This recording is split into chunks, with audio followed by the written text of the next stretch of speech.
Alors, qui peut nous dire, quand vous entendez le terme aspect juridique, ça vous fait penser à quoi?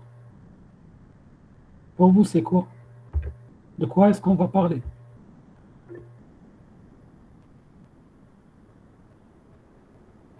Alors, il y a Ishraq et Ftahia qui nous parlent de loi, d'accord?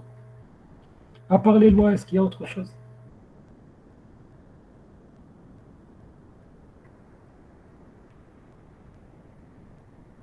Allez. Pour vous, c'est quoi une loi?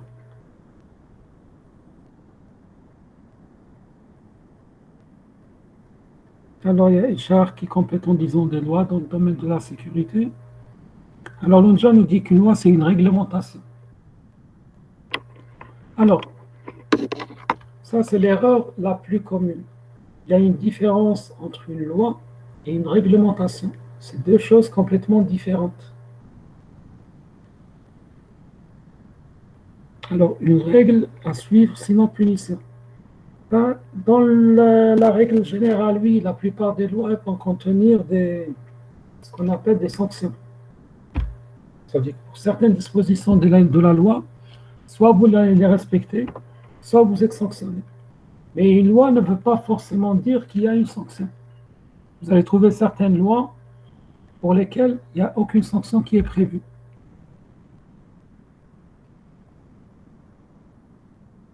Alors, avant de rentrer dans les détails de c'est quoi une loi, on va parler un peu de notre pays, qui est l'Algérie.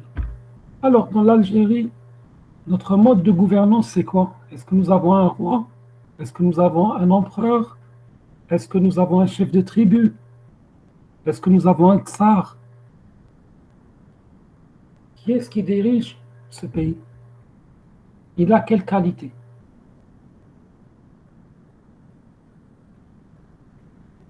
Monsieur Favori, le peuple.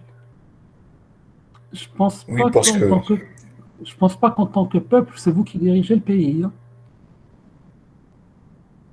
La question, mais c'était on fait qui le est à choix du la, président, donc, qui est à la tête du pays. ah, d'accord, le président. D'accord. Donc nous avons un président, nous n'avons pas de roi, nous n'avons pas de tsar, nous n'avons pas d'empereur ou, ou bien un chef de tribu. D'accord. Il y a quelqu'un qui me dit la démocratie. Alors la démocratie, c'est un mode de gouvernance, c'est autre chose. Et qui est-ce qui a décidé qu'en Algérie, il va y avoir un président, pas autre chose? Qui a décidé, par exemple, de dire qu'en Algérie, c'est un président, c'est pas un roi, c'est pas un prince.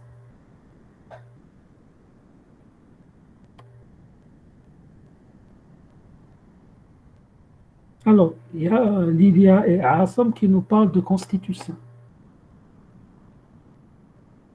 Alors, la constitution, c'est quoi? Est-ce que c'est une personne? Est-ce que c'est un groupe de personnes? C'est quoi une constitution? C'était les lois fondamentales du pays. Alors, il y a Handeli qui nous dit que c'est la loi fondamentale. Est-ce que vous êtes d'accord avec lui?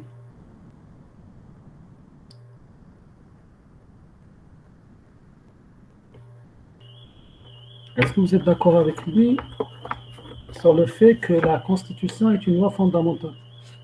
Bon, il y a Hicham qui nous parle d'histoire. Alors, pour rebondir seulement sur Hicham,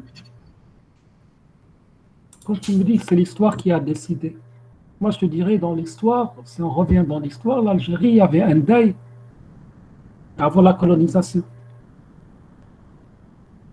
Avant le deuil, donc avant la période ottomane, c'était des princes, parce que c'était des petits royaumes. Et avant, c'était des rois, si on revient vers la Numidie. Donc comment est-ce que l'histoire a décidé que ça c'est devenu un président? Je suis beaucoup plus d'avis de dire oui, c'est la Constitution qui a décidé, comme l'ont dit vos camarades tout à l'heure, que l'Algérie doit être dirigée par un président. Maintenant, la question qui se Non, pose, monsieur. oui, Non, moi je suis David, mon camarade. Quel camarade? C'est Lequel? l'histoire. Après la guerre d'indépendance et tout ce qui s'est passé pour la liberté, on ne pouvait pas avoir autre chose qu'un président. Attendez. Vous me dites l'histoire. Quelle histoire? L'histoire récente de l'Algérie. L'histoire récente de l'Algérie. Oui, Alors, après la guerre d'indépendance, il y a eu beaucoup de morts pour la liberté. On ne pouvait pas avoir un roi ou autre chose. Il fallait un président. euh, vous savez, il y a d'autres pays qui ont combattu pour leur liberté et qui ont eu un roi par la suite, hein. Par exemple, très peu, qui ont autant combattu que l'Algérie. Le Maroc, par exemple, qui ont un Non, roi, je n'ont parle pas du Maroc. pas Le Maroc, eu. attendez, le Maroc n'a pas fait de guerre, hein. Oui, Donc on ne parle pas du Maroc. Moi, je vous parlais beaucoup plus de pays asiatiques. Il y a pas mal de pays asiatiques, si vous prenez par exemple le Bhutan ou autre, c'est des pays qui ont fait des guerres révolutionnaires qui ont duré jusqu'à 10 ans pour certains, qui ont eu beaucoup de morts et qui ont toujours un roi. Il y a votre camarade Lilia qui vous parle de la Chine oui, communiste. la Chine est communiste, mais elle a un président. Enfin, C'est un peu spécial, oui, mais c'est quand même un président. un président élu à vie. Oui. C'est quoi la différence entre lui et un roi?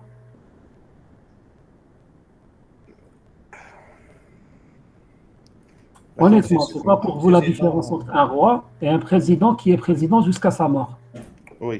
Vous savez qu'en Chine, dans leur constitution, c'est écrit, le président est élu à vie.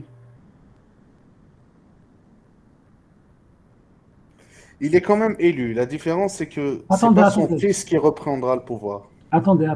le jour où il mourra. Élu par qui en Chine? C'est pas le peuple qui va élire, hein. Ah, ça, pour être sincère, je ne sais pas. Si vous regardez dans le détail, Parti communiste. l'élection en Chine, c'est soit tu votes le oui, soit oui. Prenez l'exemple de la Corée du Nord. La Ils Russie. ont combattu pour leur liberté, oui ou non? Oui. D'accord. Kim Jong-un, comment il est monté président? Il est successeur à qui? À son père. Il est président, successeur à son père et à son père. Ça vous rappelle pas les rois? Si. C'est pour ça que je vous dis, soit le fait d'invoquer un motif historique pour dire c'est un président parce que c'est l'histoire ne tient pas vraiment la route. Ça aurait été le cas si c'était dans de vraies démocraties. Si vous, par exemple, si vous prenez certains pays, on va prendre un pays comme les États-Unis d'Amérique. Les États-Unis d'Amérique, c'est historique chez eux. Il y a eu la guerre de sécession, où c'était vraiment une guerre. Il y a eu d'abord la guerre des 7 ans. Ensuite, il y a eu la guerre de sécession.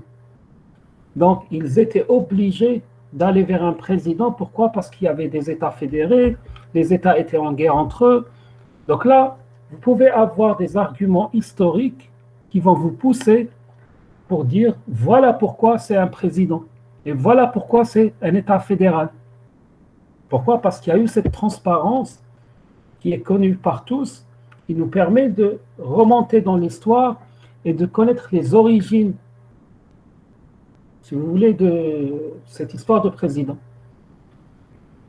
Par contre, si vous prenez d'autres pays, par exemple, si on prend par exemple l'Angleterre, il y a toujours une reine. Est-ce que vous êtes d'accord? Oui. Qui a un certain pouvoir, qui n'est pas dénudé de tout pouvoir. Mais en même temps, il y a un premier ministre qui dirige le pays. Si vous remontez dans l'histoire, vous allez voir que pourquoi est-ce qu'il y a eu ce premier ministre? Tout simplement parce que l'un des rois d'Angleterre avait décidé par lui-même d'instaurer une pseudo-démocratie pour éviter qu'il soit écarté du trône, comme c'est arrivé en Europe médiévale. Pour éviter ce qui s'est passé dans la Révolution française, pour éviter ce qui s'est passé en Allemagne, etc., etc. Donc, là, vous avez si vous voulez, vous pouvez dire que c'est l'histoire qui a décidé sur décision de telle ou telle personne. Mais si on revient vers l'Algérie, quel est le mouvement historique ou bien le groupe historique, ou bien le fait marquant dans l'histoire de l'Algérie qui a dit que ce n'est pas un roi, c'est un président?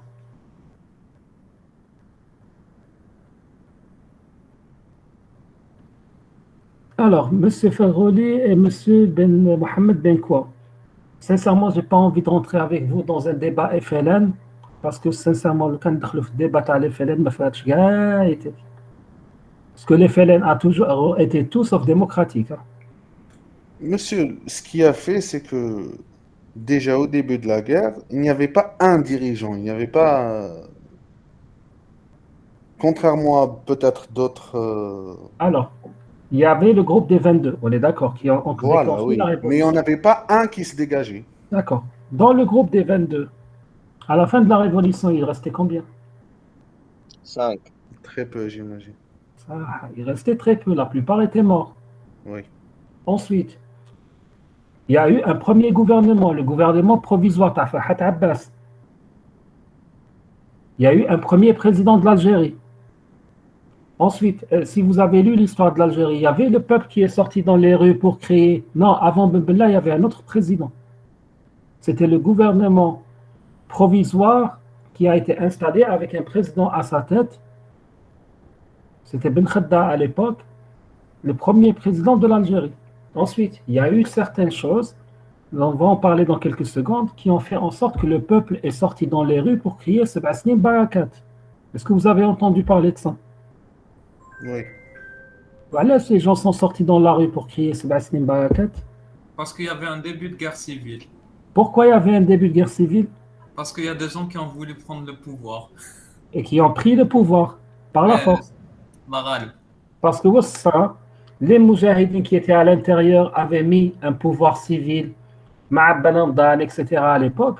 Il y a eu l'armée des frontières qui est rentrée avec Ben Bella, Boumediene et tout, qui ont dit non, donc on a le pouvoir.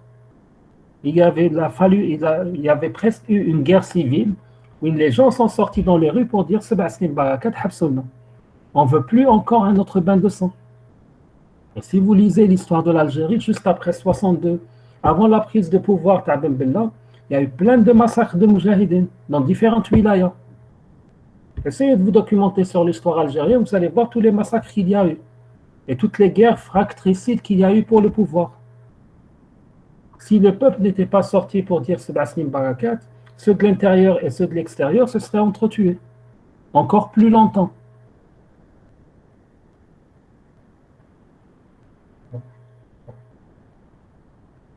Donc, c'est ce qui a fait qu'à un moment donné, ceux de l'intérieur ont capitulé en disant les civils, on vous laisse le pouvoir. Il y a eu Ben Bella qui a pris le pouvoir.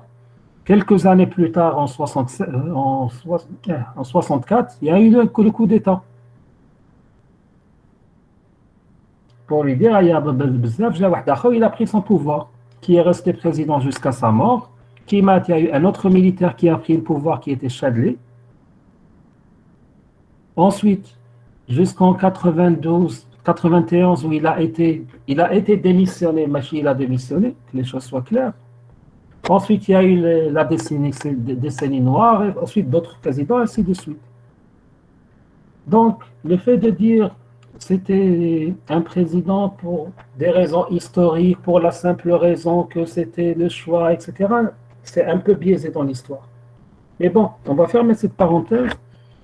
La question qui se pose maintenant, qu'est-ce qui oblige les gens en Algérie à être des présidents et pas des empereurs, par exemple, pas des rois? Tout à l'heure, vos camarades ont donné une réponse. Ils ont dit que l'Algérie dispose d'une constitution qui dit clairement que l'Algérie doit avoir un président, que l'Algérie doit être démocratique, que l'Algérie est une république démocratique et populaire, que la religion c'est l'islam, que les langues, il y a deux langues en Algérie officielles qui sont l'arabe et l'amazigh, etc.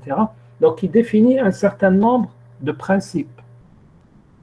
Mais c'est quoi cette constitution réellement?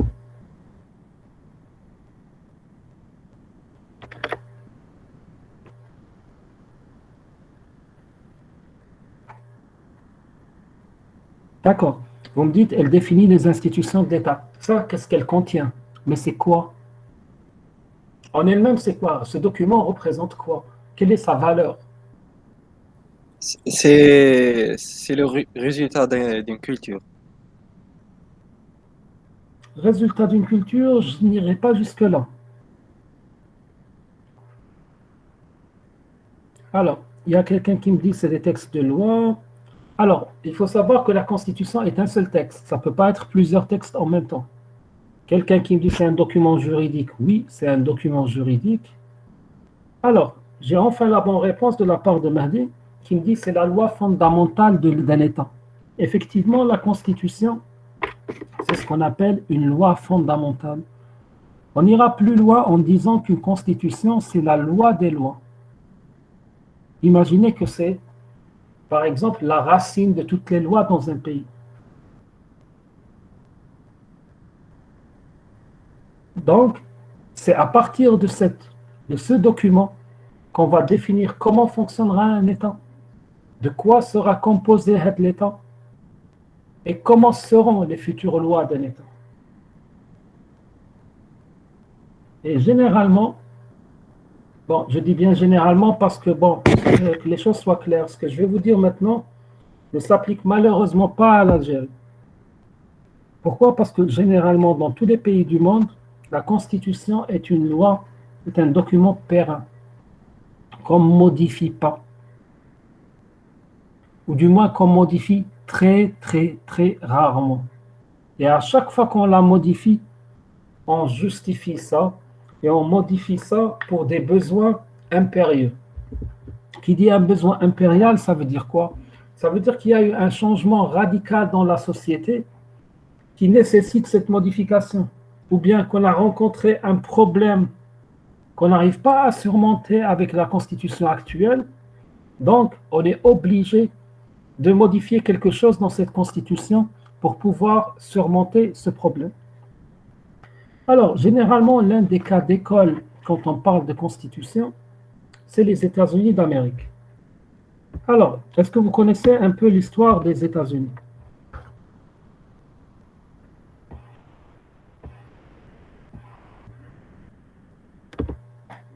Oui, non, vous en avez entendu parler, vous avez vu des films là-dessus, vous n'avez pas vu de films, vous avez vu des documentaires, vous n'avez pas vu de documentaires, vous avez lu des livres là-dessus. Est-ce que vous avez un peu une idée ou rien? Bon, à part... Non, très peu. Très peu, d'accord. Alors, facilement, d'accord. On va faire un petit topo de l'histoire des États-Unis en même pas 5-10 minutes. Il faut savoir que les États-Unis, au départ, étaient habités par les Amérindiens. Donc, il y avait les Apaches, il y avait les Sioux, il y avait les Wakis. Donc, c'était plusieurs tribus qui occupaient tout le territoire des États-Unis. Le premier à avoir découvert les États-Unis, c'était Christophe Colomb. Il croyait qu'il était en Inde, donc il a là pour lui l'Inde. C'est ce qu'on appelle passer à côté du succès. Après, il y a eu quelqu'un d'autre, donc américain, parti aux États-Unis qui a découvert réellement les États-Unis.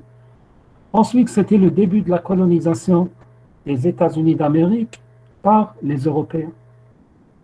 Qui dit les Européens veut dire tout simplement c'était les Hispaniques, c'était les Anglais, c'était les Français, c'était les Allemands très peu qui avaient pris quelques petits territoires, ensuite ils se sont retirés. Donc, c'était différents pays qui ont commencé à essayer d'exploiter ce territoire vierge qui pour eux était habité par des sauvages. Et en même temps, il y avait la conquête de l'Amérique du Sud, donc la destruction de toute la civilisation maya, inca et tout ce qui s'ensuit. Bon, ça ne nous intéresse pas, on va s'occuper du côté nord. Donc, les premiers temps, les nouveaux arrivants, comme ils aimaient s'appeler eux-mêmes les gens civilisés, ils ont débarqué, ils ont commencé à prendre des territoires. Il y a eu des guerres avec les Indiens, qui au début étaient très accueillants, mais après, en découvrant que les Blancs qui venaient ramener avec eux des maladies, parce que pourquoi ils ramenaient des maladies? Tout simplement parce qu'une simple grippe qui était facilement guérissable en Europe pouvait exterminer des milliers d'Indiens. Tout simplement parce qu'ils n'avaient pas les anticorps pour... Imaginez-vous, vous vivez dans une île déserte où il y a plein de maladies que vous n'avez jamais connues. C'est le principe même de la vaccination. Alors, vous allez avoir d'autres personnes qui vont venir, qui ont une immunité contre ces maladies, qui vont vous la ramener. Donc, facilement, vous allez mourir par cette maladie.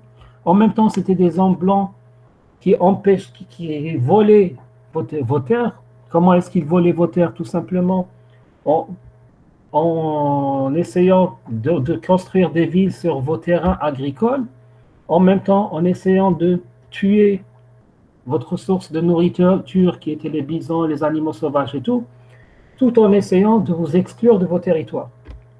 Ce qui a fait qu'il y a eu des guerres entre les hommes blancs et les Indiens. Plus tard, il y avait ce qu'on appelle des territoires d'influence. Donc les territoires d'influence, c'était quoi?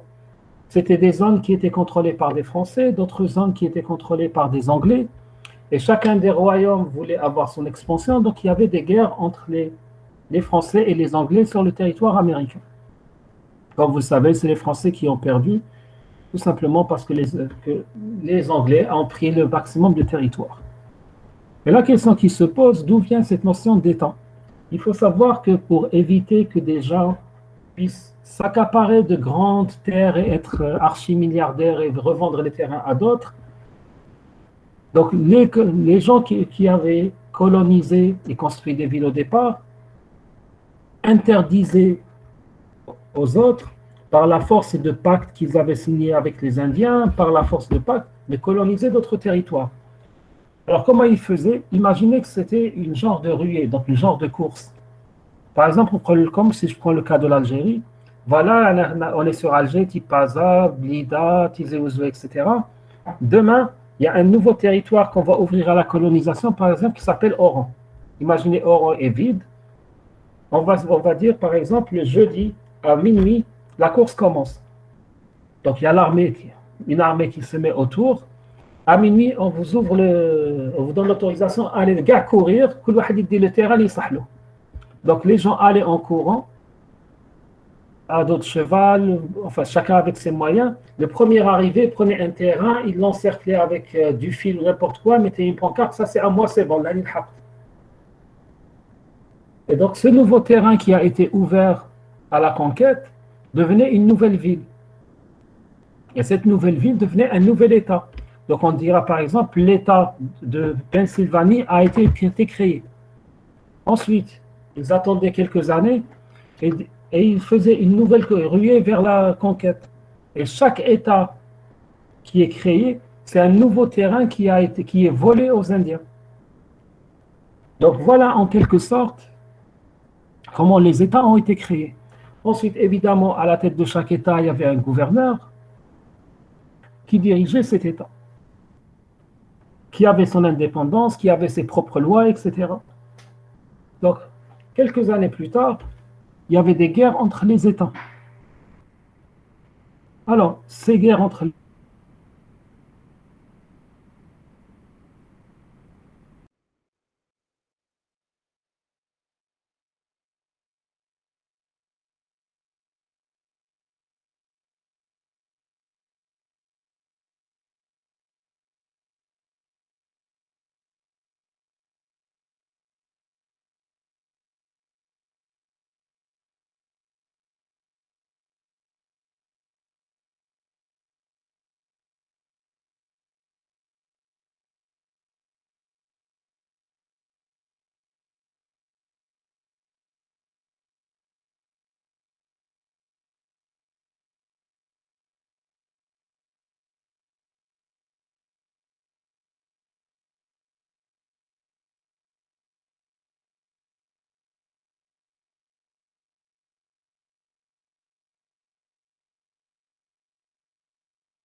Désolé, un petit problème de connexion. Est-ce que vous m'entendez maintenant?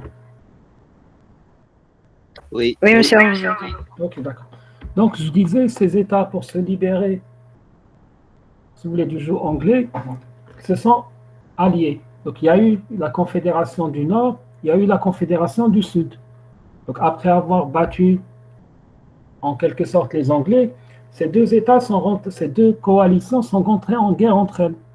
Donc, il y a eu ce qu'on appelle la guerre de sécession entre le Nord et le Sud.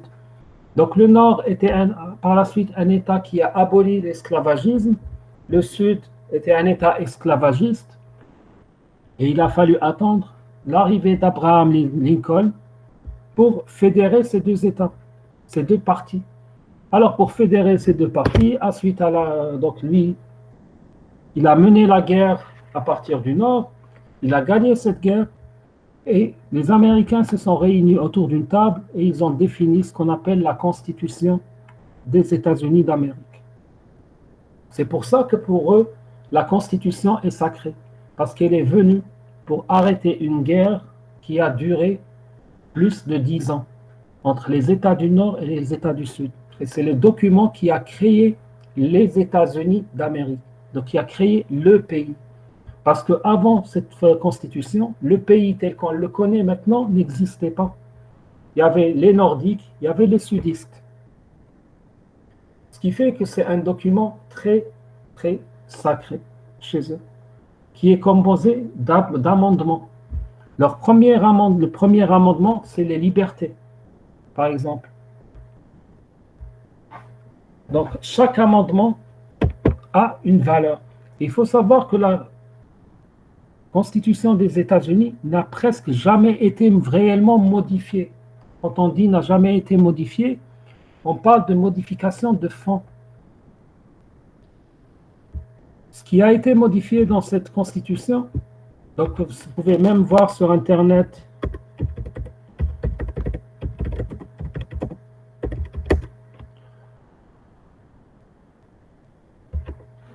les modifications qui ont été opérées dans le temps.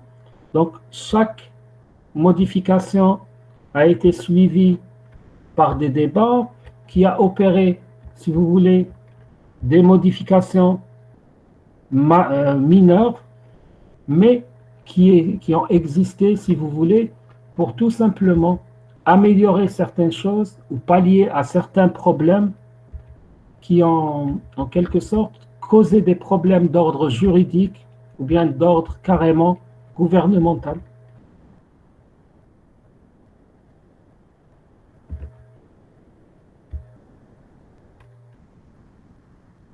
Est-ce que c'est clair un peu pour l'histoire de cette constitution, pour comment elle a été créée et pourquoi? Je parle du cas américain pour le moment.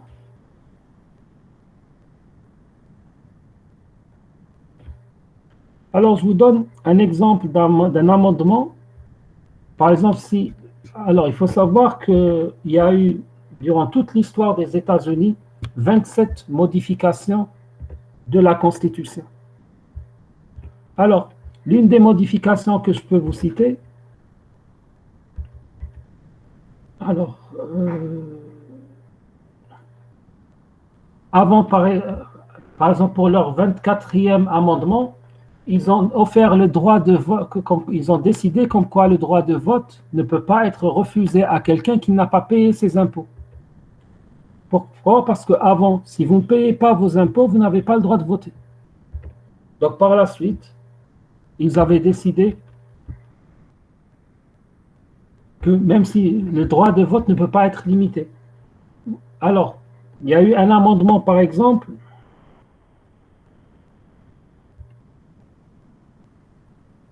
où ils ont, alors c'était normalement en 1919, où ils avaient interdit l'alcool. C'était la prohibition de la fabrication d'alcool, de sa vente, de sa consommation, etc.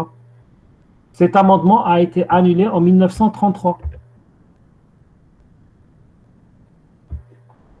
Donc là, vous remarquez que les modifications, c'était beaucoup plus des modifications qui avaient pour but beaucoup plus d'améliorer les choses chez eux, voire d'arranger certaines défaillances qui existaient et qui posaient certains problèmes.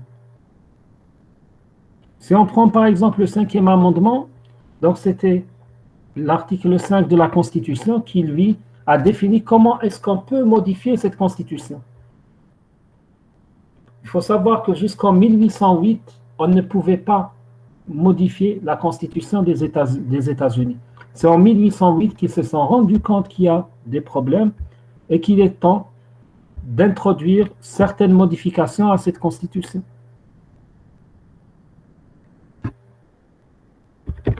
Pour vous donner une idée, cette Constitution existe depuis 1787. Je dis bien 1787. Donc presque 250 ans.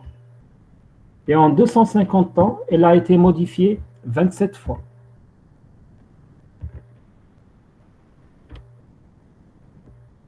Vous m'entendez toujours? Ok. Maintenant, si on essaie de réfléchir à ce que peut contenir une constitution. Alors, selon vous, elle va contenir quoi?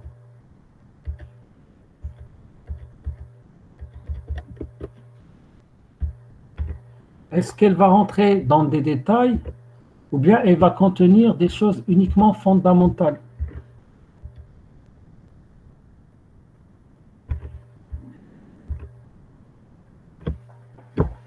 D'accord.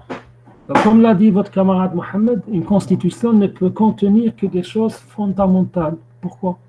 Parce qu'il faut savoir que plus vous allez rentrer dans les détails, plus vous allez avoir de problèmes pour le maintien de la pérennité de ce document. Donc, généralement, si on veut qu'un document soit pérenne dans l'histoire, dans le temps, ça veut dire qu'il va durer longtemps, il est de notre intérêt qu'il ne rentre pas dans les détails, qu'il définisse les points fondamentaux. J'irai plus loin. Si je parle de la, de la Constitution américaine, l'un des exemples les plus banals, elle ne définit pas la langue du pays. Pour une raison très simple, c'est qu'ils se sont dit, si on va définir la langue, on va rentrer dans un débat interminable. Et si on va entrer dans ce débat interminable, la Constitution va être modifiée à chaque fois. Par exemple, un autre article, il ne définit pas la religion des États-Unis. Il vous dit, il y a un article qui vous dit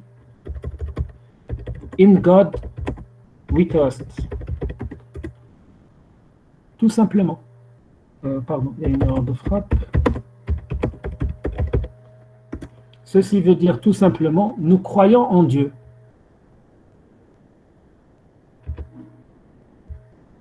Ça, c'est un exemple. Pourquoi est-ce qu'ils ne sont pas rentrés dans ce détail?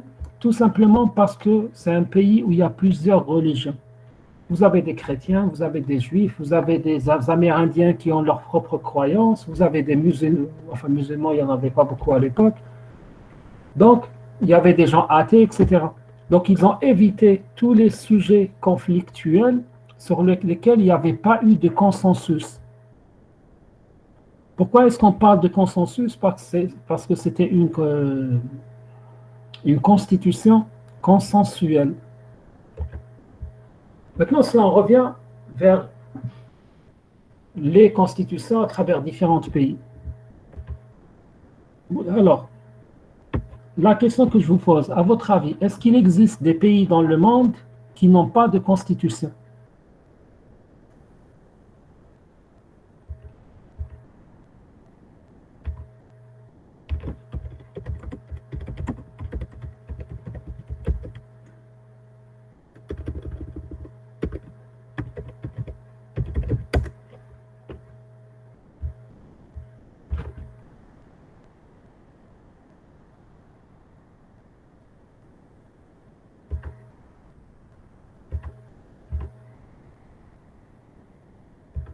Alors, Il y a Boussaudé qui nous donne un exemple de pays.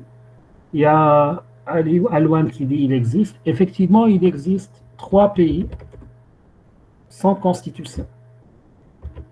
C'est la Nouvelle-Zélande, Israël et le dernier pays, c'est tout simplement l'Angleterre.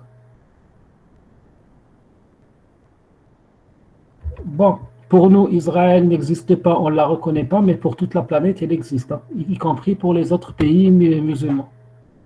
Donc, on ne peut pas faire abstraction de son existence. Alors, la question qui se pose, pourquoi ces pays n'ont pas de constitution?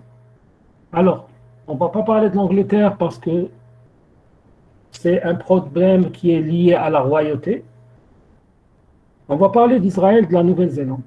Je préfère parler uniquement d'Israël parce que Israël, c'est quand même un cas assez intéressant de savoir pourquoi ils ont eu l'intelligence de ne pas faire de constitution. Alors, selon vous, pourquoi est-ce qu'il y a les 2 pays n'ont pas de constitution?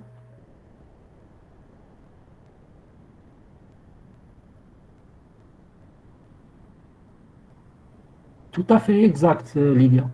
Alors, si on prend le cas d'Israël, ils n'ont pas eu de constitution tout simplement parce que la constitution. Ils se sont querellés entre eux pendant des années. Ils ont mis en place des commissions, ils ont tout fait. Et ils n'ont pas fait. Donc, ils ont eu l'intelligence de dire au fait, apprenez une chose. Il faut toujours apprendre à bien connaître ses ennemis et d'apprendre de ses ennemis. Ce n'est pas parce que vous ne voulez pas, que vous ne reconnaissez pas Israël en tant qu'entité, en tant qu'État plutôt, qu'il ne faut pas se documenter sur eux. Bref, revenons à ce qu'on disait. Donc, il a la conclusion, est-ce qu'on va rester et on ne va pas pouvoir créer notre État, ou là, on va décider que la constitution, on ne va pas la faire maintenant, mais on va faire nos lois, on va créer notre État, etc. Ils sont arrivés à la conclusion de dire, on va créer notre État sans constitution. Alors, il y a eu 2 problèmes en Israël qui ont empêché la création de la constitution. Problème numéro 1, c'est quoi leurs frontières?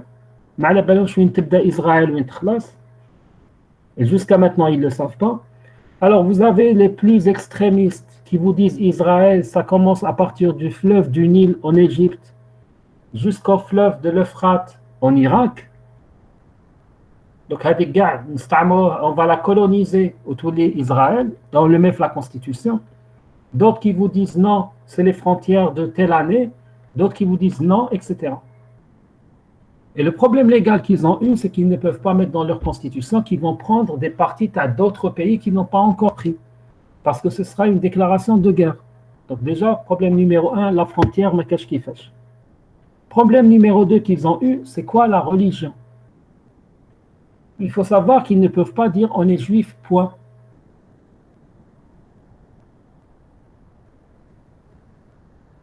Parce que pour eux, il n'y a pas un seul judaïsme. Il y a la Kabbale, il y a d'autres, si vous voulez, fragments, ramifications plus soft, d'autres qui sont plus extrémistes. Et chacun va se dire, Anna, c'est mon judaïsme qui doit être mis dans la Constitution.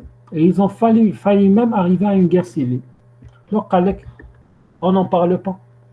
Il faut savoir que jusqu'à maintenant, il n'y a aucune loi en Israël qui définit la religion israélienne. Alors, eux, ils partent du principe très simple. Alors, zioniste, c'est autre chose. Alors, pourquoi est-ce qu'on a ouvert cette parenthèse? C'est pour vous montrer tout simplement qu'un État peut toujours exister sans constitution. Ça posera beaucoup de problèmes. Dans certains cas, dans d'autres, comme les Anglais, ils ont remplacé la constitution par d'autres documents. La Nouvelle-Zélande, ils ont un problème ethnique à l'intérieur, donc ils n'ont pas pu mettre de constitution pour des raisons historiques, mais ils l'ont remplacé par d'autres lois. Et ces lois font abstraction de tout ce qui pose problème. Maintenant, si on revient vers le cas de l'Algérie. Malheureusement, en Algérie, nous avons une constitution qui pose polémique, qui contient beaucoup de choses, qui rentre dans beaucoup de détails, mais elle rentre dans tellement de détails qu'à chaque fois qu'il y a un nouveau président, il bête là. Et en même temps, il pouvait tomber sur un président qui va lui-même la changer plusieurs fois, qui mettra au jalais. Pourquoi est-ce qu'il y a la possibilité de changement de constitution à chaque fois en Algérie? Tout simplement parce que la constitution en elle-même, mais il n'y a eu personne qui est venu pour dire la constitution ne peut pas être changée. Ou là, pour dire la constitution, si elle veut être changée, voilà comment la changer.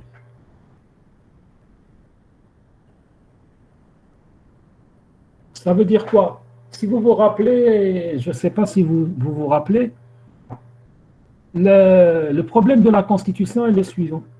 Bouteflika, quand il était président, la première fois qu'il a modifié la Constitution, il l'a modifiée par vote populaire, Chabah voté, ils sont partis, ils ont voté. La deuxième fois, quand il voulait la changer, les gens ne voté le changement dialogue parce qu'il y a un président à vie, eh bien, ils sont passés par les gens, par le peuple. Les députés, quand ils ont changé. Pourquoi est-ce qu'il a eu cette possibilité? Tout simplement parce que la Constitution ne définissait pas un moyen de changement. Il ne dit pas pour changer la Constitution, voilà la procédure. Les Américains se sont rendus compte de ce problème. C'est pour ça que dans la Constitution elle-même, définit les conditions de changement, quand est-ce qu'on peut la changer, comment on peut la changer, et par quels moyens? Ça, c'est un des problèmes qui est à soulever dans la Constitution algérienne. Maintenant, en dehors de la Constitution, donc on avait dit... Attendez une seconde. J'ouvre un document que je vais partager.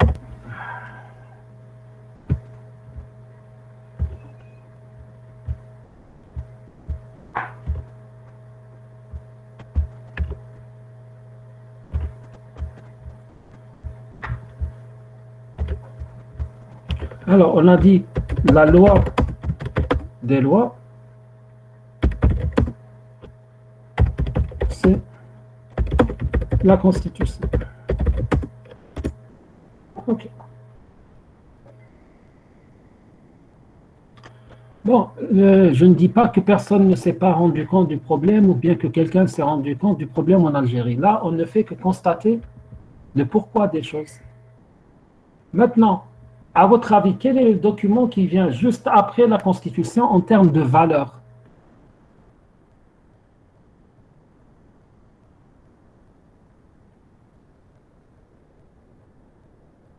Effectivement, c'est la loi. Tarte la loi, est-ce qu'il y a un autre document juridique? Si. Il y a ce qu'on appelle les textes réglementaires. Donc, dans les textes réglementaires, vous allez avoir les décrets et vous allez avoir les arrêtés.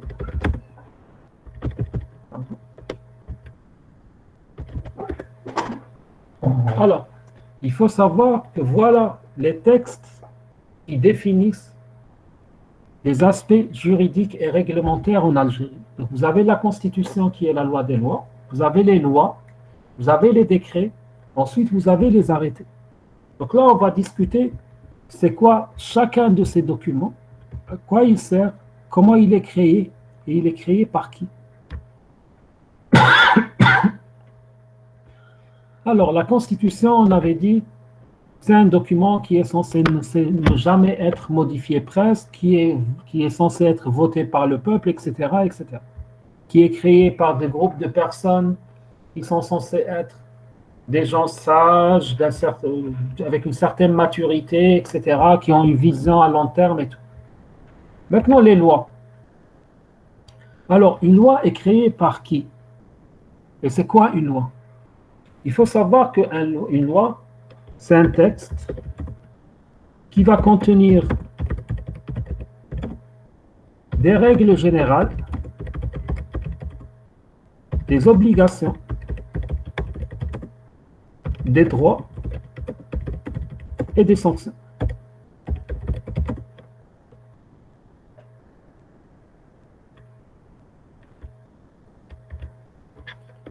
Généralement, on vous dit qu'une loi doit être pérenne dans le temps.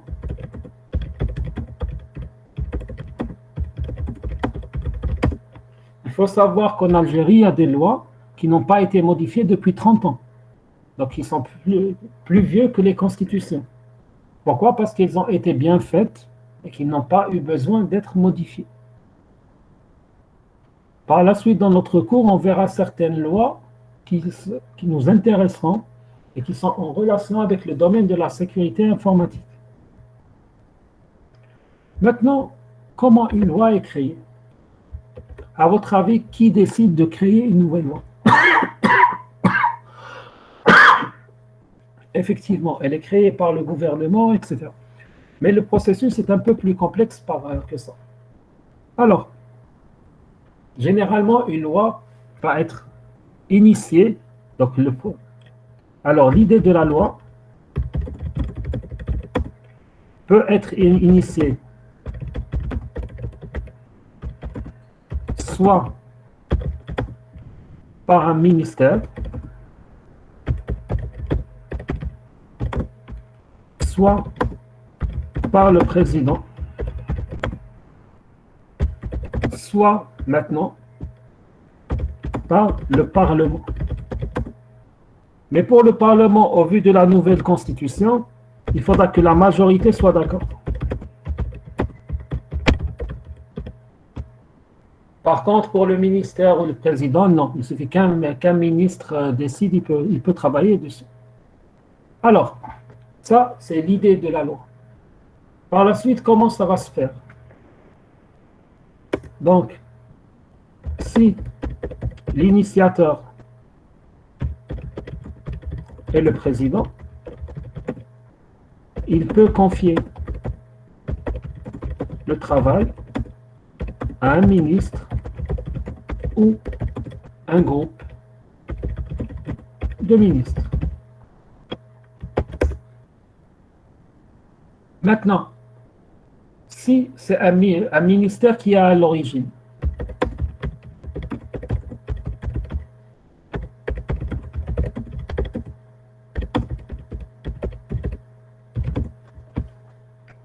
donc c'est lui-même qui va travailler, donc le ministère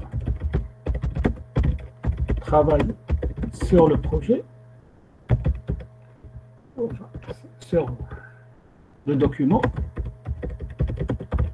pour préparer un draft. Un draft, c'est quoi? C'est ce qu'on appelle un avant-projet de loi.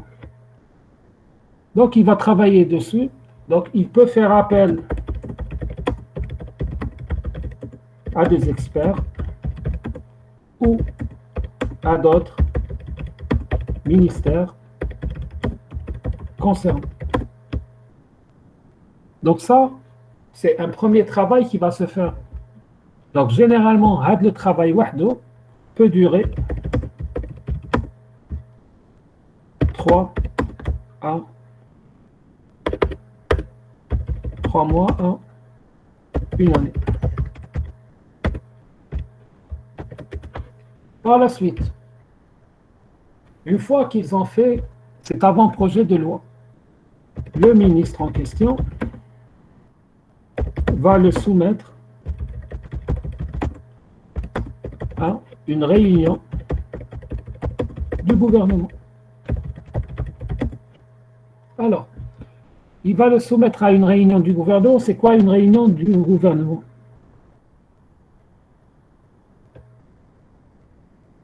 Je suis d'accord avec vous sur le principe de subjectivité. Justement, c'est pour ça que le processus d'élaboration des lois est un processus lent et qui va faire appel à plusieurs acteurs. Donc, laissez-moi finir, vous allez comprendre. Alors, une réunion du gouvernement, c'est quoi? C'est une réunion où il y aura le Premier ministre et tous les ministres.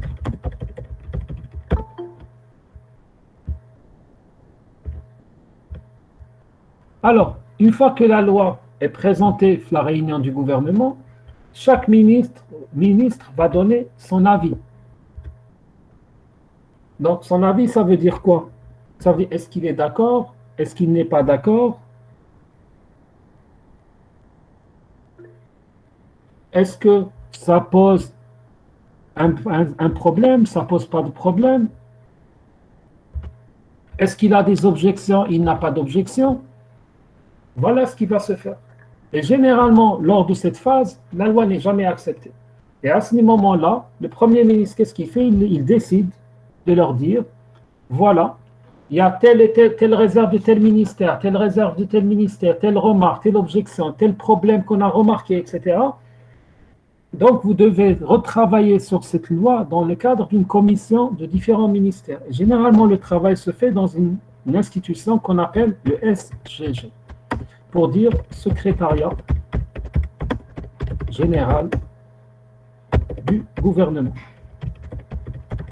qui est une institution rattachée à la présidence. Donc là-bas, il va y avoir plusieurs réunions.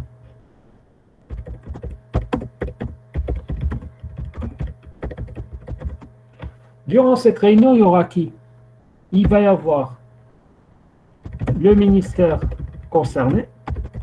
Bon, c'est certes pas tout le ministère, donc ça va être les représentants du ministère concerné qui ont proposé la loi et les représentants des autres ministères concernés par le projet de loi. Pourquoi est-ce qu'on dit concerné?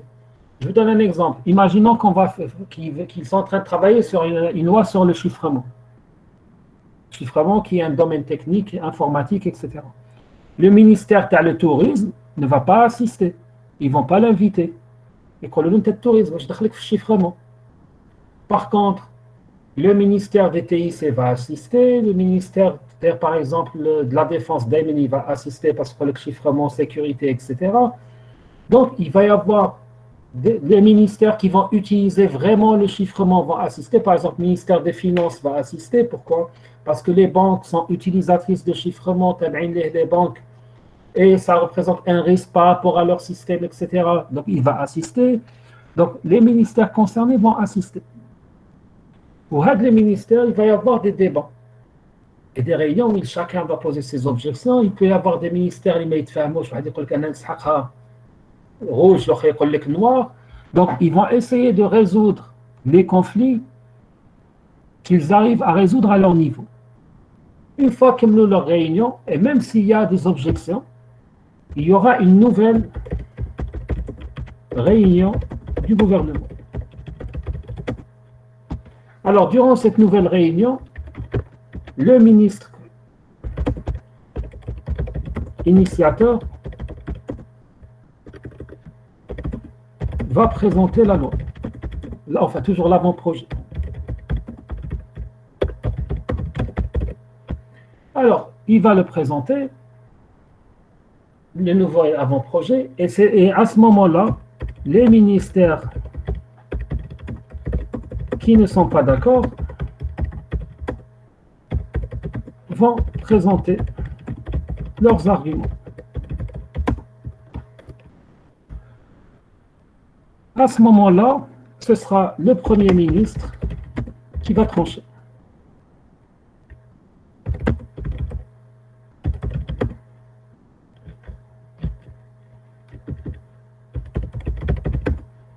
Maintenant, il va trancher sur la base de quoi? Il va trancher sur la base d'experts qu'il va consulter. Donc lui-même, il a des conseillers, il a des experts. Ils peuvent inviter des gens du domaine pour donner leur avis. Donc, il va y avoir des discussions. Soit la décision du Premier ministre est acceptée par tout le monde, et des fois, vous allez avoir des ministres qui disent non, Anna, je ne suis pas d'accord. Donc, ils vont encore retravailler sur sur cet avant-projet de loi. Une fois que le Premier ministre, de la réunion, base utilitaire, je n'ai pas compris, Lydia, ce que vous vouliez dire. Qu'est-ce que vous voulez dire par base utilitaire? Alors, je disais, en attendant que Lydia nous réponde, une fois qu'ils...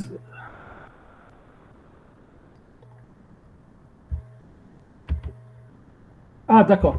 Donc, soit il va trancher, donc il va prendre une décision pour dire oui, euh, je préfère me joindre sur l'avis de tel ministre contre tel ministre. Il va le faire sur la base d'avis d'experts, ou bien parce que le ministère qui a donné des arguments a plus de poids, ou bien qu'il a donné de meilleurs arguments, parce que chacun va ramener des arguments. Je vous donne un exemple. Le projet de loi, le chiffrement, on va utiliser du 64 bits sur les chiffrements, gars, ils sont d'accord.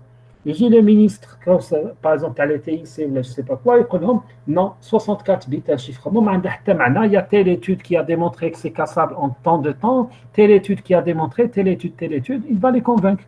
Donc, il dit, la loi, 64 bits, tu mets par exemple 256, ou un truc du genre. Ou là, j'ai le ministère de la Défense, il dit non, qui veut dire un chiffrement de 4000 bits, on ne pourra plus espionner les Algériens, ça va poser un problème de sécurité, on ne peut pas casser le chiffrement, etc., etc. Donc, voilà un peu le type d'argument qui est donné dans différents. Si on parle de chiffrement, par exemple. Quand le Premier ministre va trancher, s'il n'arrive pas à trancher, et que les réunions persistent, qu'est-ce qu'ils décident? Ils vont se dire voilà, avec le projet de loi, avec les arguments de chaque partie sur lesquels on n'a pas pu trancher, on va convoquer un conseil des ministres.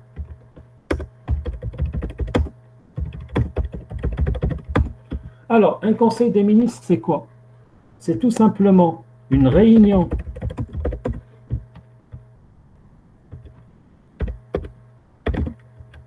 du gouvernement, mais seulement, il n'y aura pas que le Premier ministre présidé par le président de la République, qui représente la plus haute autorité du pays.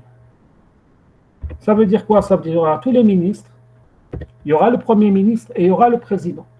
Donc, durant ce conseil des ministres, ils vont représenter le projet de loi, l'avant-projet de loi. Le ministre conseil va le présenter dans la mouture finale qui a été décidée dans la réunion du gouvernement. Et s'il y a encore des objections, les ministres qui ont des objections vont présenter des objections au président. Ben voilà la loi comment elle est, voilà pourquoi elle a été faite, voilà l'objectif, etc. Donc ils vont tout lui présenter dans ce qu'on appelle un bon exposé. S'il y a quelqu'un qui a une objection, c'est à ce moment-là, quand le Monsieur le Président, on s'oppose pour tel et tel argument. Et c'est à ce moment-là que le président va trancher. Soit il dit objection acceptée, veuillez revoir le texte de loi, soit il va dire objection refusée, ce texte de loi passe qui marche dans l'état dans lequel il est. Et à l'issue de ce conseil des ministres, le président l'a accepté. Ils vont faire une déclaration pour quoi l'avant-projet de loi a été adopté par le conseil des ministres. Soit ils vont faire une autre déclaration, soit ils vont rien déclarer, ils vont la journée, et quand vous allez modifier tel et tel aspect, et que même lui-même avoir des objections, le prochain conseil, vous me le ramenez. Il va leur fixer une date. Maintenant, une fois que le conseil des ministres a approuvé la loi, l'avant-projet de loi, l'avant-projet de loi sera envoyé vers... Alors, une seconde, je vous note.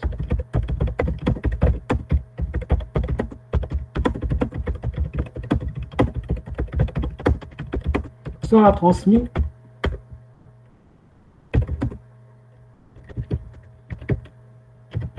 aux députés, donc au Parlement, si vous voulez, ce qu'on appelle l'APN. Alors, qu'est-ce qui va se passer au niveau de l'APN? Donc, au niveau de l'APN, vous avez des gens qui ont été élus par le peuple, qui sont censés représenter le peuple, qui viennent de différents domaines. Donc, il y aura des informaticiens, peut-être il y aura des électroniciens, des analphabètes, des femmes de ménage, des coiffeuses, des agriculteurs. Il y a un peu de tout. Ça dépend de nas à la wesh votal. Alors, au niveau de l'APN, vous allez avoir plusieurs commissions. Par exemple, vous avez une commission qui est la commission des TIC et du transport. Bon, ne posez pas la question, elle est chez TIC, ma transport, vous avez une commission, tu as les finances. Une commission, tu as la défense. Chaque commission regroupe un certain nombre de députés. Donc, les députés, ils tracent moi des commissions. Donc, le ministre, qu'est-ce qu'il va faire? Il va se présenter devant l'APN et il va présenter son projet de loi devant la commission spécialisée. Enfin, je dis spécialisée entre guillemets. Je vous donne un exemple. La commission تاع les TIC كان فيها واحد ما يعرفش يكتب اسمه. À titre d'exemple. Donc,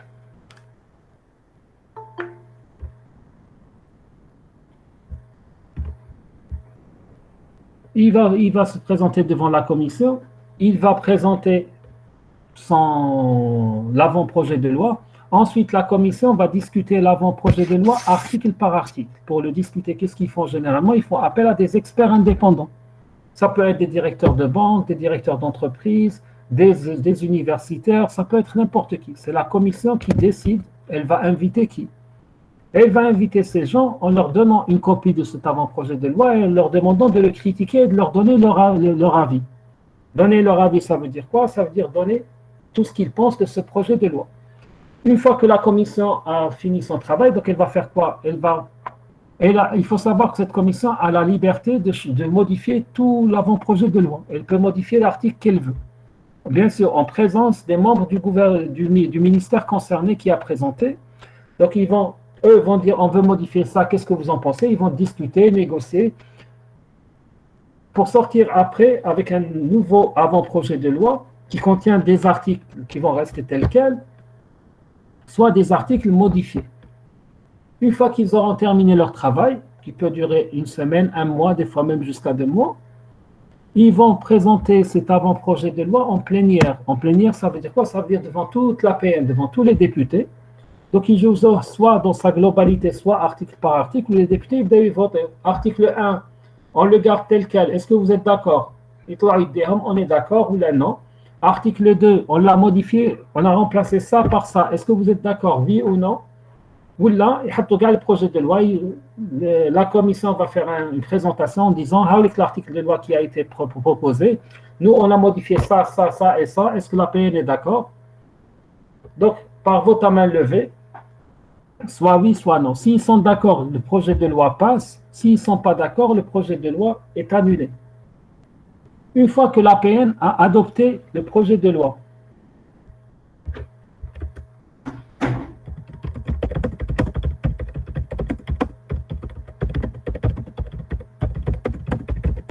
il est envoyé au Sénat.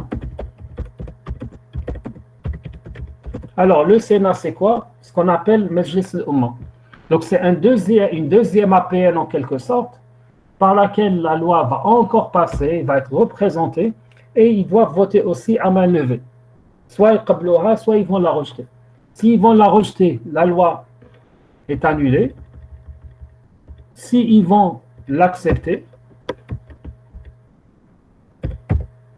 la loi sera transmise au président. Donc, la loi sera transmise au président qui devra la signer.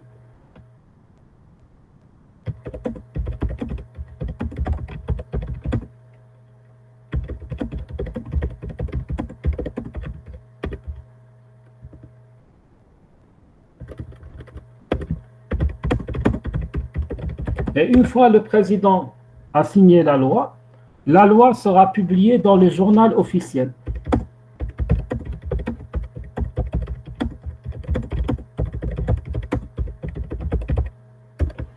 Et en Algérie, il faut savoir, même pratiquement dans tout le monde, une loi ne rentre pas en vigueur tant qu'elle n'a pas été publiée. Car le président elle est publiée dans un mois et n'est applicable que dans un mois. Et si vous regardez toutes les lois, à la fin de la loi, vous avez un article qui dit « Cette loi est applicable à partir de la date de sa publication ». Voilà le processus suivi pour promulguer une loi en Algérie. Est-ce que c'est clair pour tout le monde? Oui, non, pas du tout. Ok, si c'est clair, je pense qu'on a un peu dépassé aussi de 10 minutes. Donc, je vous libère maintenant. La prochaine fois, on parlera de comment sont créés les décrets et les arrêtés. Et on verra un peu la différence entre les deux. D'accord? Est-ce que vous avez des questions sur ce qu'on a dit jusqu'à maintenant?